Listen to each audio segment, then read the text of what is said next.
Hey guys, welcome to JayWalk Media. This is Matt Miller, and watch what Candace Owens does when this white liberal tries to confront her and tell her that Black Americans are still being systemically oppressed in America. What she does to the guy almost makes me feel bad for him. But before we jump into the video, I want to ask you guys to please leave a like on the video and subscribe to the channel. I want to thank you for your support. Now let's jump into the video. Was there ever a point in history where white privilege did exist? Yeah, I suppose when we lived in a country where if you were black, you were not allowed to go into certain places. When did it end?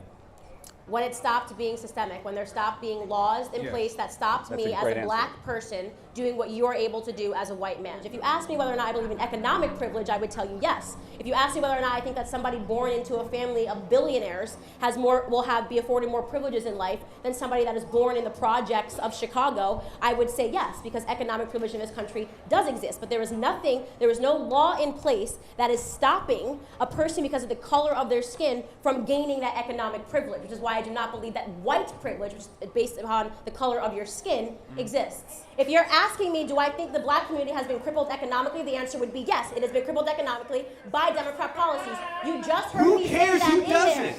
Democrats are Americans. Democrats are in America, so therefore you just admitted that there has been disadvantages by two black people by Democrats who are American. You just admitted it. It is not based off. You asked me if white privilege exists. The answer is white privilege. Because you're born white, that means you're going to not have this or that. It does not exist. No. This is what I love about white liberals, right? Like, they know it's so important for them to sell us our oppression that they'll come up and tell us we're a disgrace. Just say it. Just say it. Can you speak for all Well, why black don't you people? stop speaking for black people? That would be great, okay? I'm not. Why don't you let privilege. him, who's shaking his head and rolling your eyes, speak about him, his experience as a black We man? can have a conversation No, later. no, because you're sitting here We're talking yelling at about me, white telling me, privilege. and I'm telling you the answer. Economic privilege exists. You're saying why does Economic it disproportionately affect blacks? Because we're disproportionately voting for Democrats, and it's stupid. So Candace did a tremendous job shutting down this smug white liberal. Honestly, these people are the worst, because you know what their whole ideology comes from is they need racism to be true. They need racism to be present in modern American society, and they need it to be a really, really big problem because it's the key to them maintaining power and maintaining their authority over the black community. White liberals and white Democrats would not nearly have as much sway and influence in minority communities if the myth of systemic racism went away. If they admitted that things are actually better now and basically equal in terms of the law and in terms of American institutions when it comes to race, and that we've dealt largely with, the Jim Crow South and civil rights issues, like during the civil rights movement, that was real segregation, that was real racism. We have swung so far in the other direction now where there is no existing systemic racism that exists in society. There might be racism on an individual basis, but I think even that is minuscule. Most Americans, white Americans, are happy to welcome anybody of any race into American society, are over the top tolerant and accepting of other people's backgrounds, ethnicities, religions, points of view. I don't think that it's absolutely perfect, but largely anybody of any race in America is welcome here, is treated equally, and is not going to be subject or a victim to systemic racism.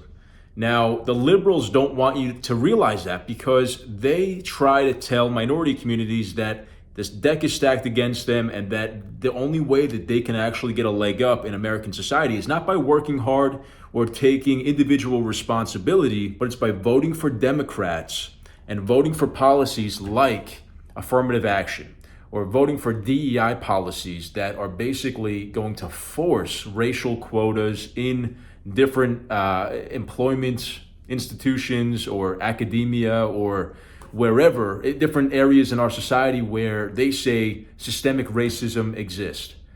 And really what that does is it destroys meritocracy. It puts people who don't belong in certain areas and it jams them into that area. If somebody's not qualified to do something, they shouldn't be doing it. They shouldn't be a pilot if they're not the best qualified pilot. What we should do is look at people on an individual basis and have a true meritocracy, meaning we judge them on their abilities, on their work ethic, on their performance and the results that they're able to generate, and reward them accounting to that regardless of race. Race is not an important feature in that, it's superficial. So as long as we give everybody equal opportunity in American society, that's the best we can hope for. We can't fix and cling to forcing equal outcomes. That's when you have all these problems and you actually end up becoming the monster that you're claiming to slay.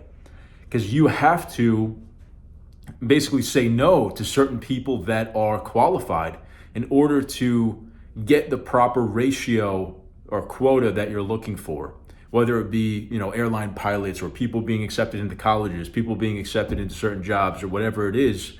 You have to be discriminatory in order to force that equal outcome, which of course is not an equal or moral outcome at all. And it just puts people who are not as qualified in positions that they shouldn't be in. Candace Owens is one of the most fierce fighters and voices in the Black conservative movement, and I think she did a great job handling this guy. This guy was so out of line and so disrespectful, and she did not take an ounce of crap from him. She fired back.